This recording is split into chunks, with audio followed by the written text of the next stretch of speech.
Agad na rumisponde ang mga tauhan ng Regional Mobile Force Battalion 3 sa isang vehicular accident na naganap sa kahabaan ng Maharlika Highway sa harap ng Camp Olivas, lungsod ng San Fernando, Pampanga nitong ikatatlo ng Hulyo taong kasalukuyan. Pagdating sa lugar, mabilis na nagbigay ng paunang lunas ang mga pulis sa mga nasugatang biktima upang matiyak ang kanilang kaligtasan habang hinihintay ang karagdagang medical assistance. Kaagad ding inasikaso ang ligtas na pagpapadala sa mga biktima sa pinakamalapit na ospital upang mabigyan ng nararapat na medikal na atensyon.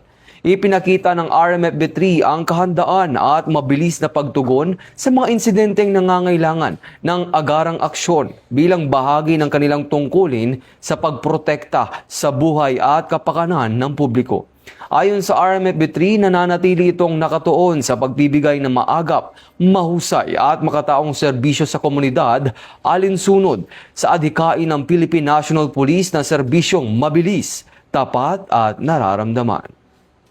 Mula dito sa National Headquarters ng Philippine National Police, ako ang inyong PNN correspondent, Patrolman Edwin Baris, alagad ng batas, tagataguyod ng Balitang Pulis.